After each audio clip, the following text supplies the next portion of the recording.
Sekube nokuzamazama komhlaba kwadilika izakhiwo kwawa namabhilidi kwalimala inqwaba yabantu ezweni lasePhilippines namhlanje.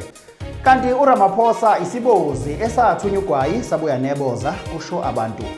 SA News with TK Zuma. Sinibingelele sinamukele endabeni ze-SA News with TK Zuma. Sanibonani.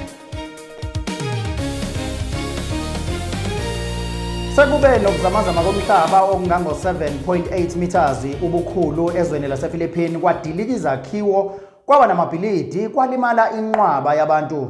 Lokho kwenzeka emva kokusabalala kwenqwaba yamavidiyo aveza kuwa amabhilidi. Ungafunga ukuthi kunempi kanti ayingeke uyazi isibhicongo ngisibone lapha yazi into ebuhlungu Nkosi yami le video soyidlala manje le video yezingane ngathi zisesikoleni. Uzamazama umhlaba uyabona nje Nkosi yami bese kuzowa ibuilding engemumva iwele phezulu kwezinye engemumva.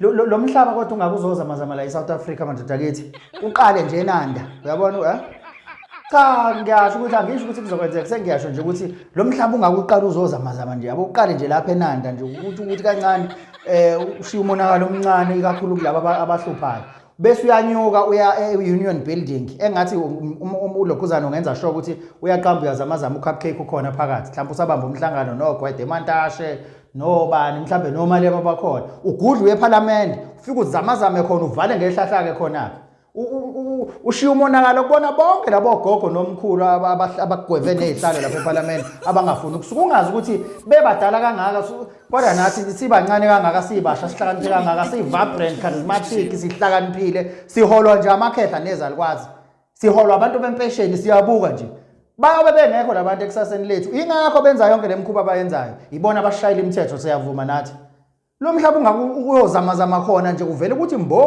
kuwe yonke into ubone ngekhala ukuthi engathi leli ikhala ke elikakulokho sixolise nanti udaba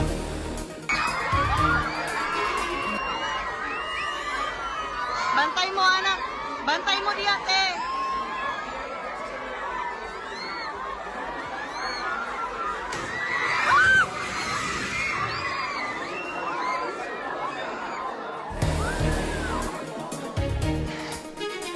uRamaphosa isibozi esathunya ugwayi sabuya neboza kusho abantu. Lokhu abantu bakusho emva kokusabalala kwevideo eveza uRamaphosa ezifikela inaqathatha ezitolo zabo kufika lezi kuthiwa ama-spaza shops. uRamaphosa uma efika lapha yana ufika uyasineka uyazi mfethu ungayibona into ayenza lapha ufika uyabo your whole president ufika uyamake la phambi kwesitolo sama friend excuse uthi hello, how are you? Where you from? Uyasho ukuthi I'm from. Uthi you from Somalia? No, I'm from Ethiopia. Uthi oh, I've been in that place. So are you registered? Uthi my friend, yes, I am registered. Uthi okay, that's good. Useyakholwa njalo. The whole president ucheck abantu ngomlomo. Uba documenta ngomlomo. Ama documents wachecka ngomlomo.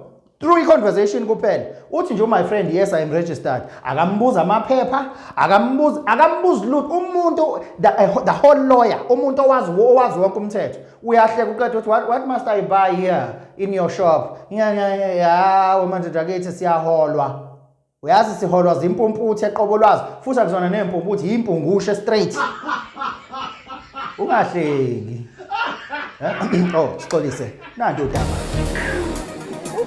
Somalia. I'm from Ethiopia. From where? Ethiopia. Ethiopia.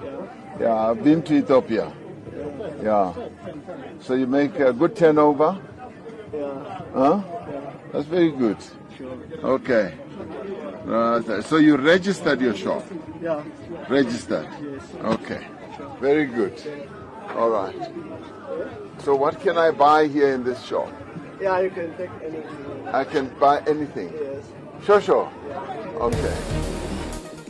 Usaloke trend enjalo umfoka Nxumalo osaziwa njenganosibari weCountry ovela emshadweni wakhe ekujabule ngendlela eyanele yizeka abanye bethi mabemhlaziya bathi cishe khona inkinga nayo usaziphendulela ke umfoka Nxumalo wathi yena akanayo nje inkinga nencane futhi akasoze aba nenkinga ekhanda ubezijabulele njena ngosuku lakho olukhulu ayekade lilindile kule video ke elandelayo kwamanye sizaloku sikuthi fahla ngawo lana kubukeke ngazuthi umakoti wakhe ubemkhuza noma impelesi ukuthi akathi ukwehlisa kancane wavela wagxuma wagqaba shiya umfoka lo hayi ngeke yanto udaba.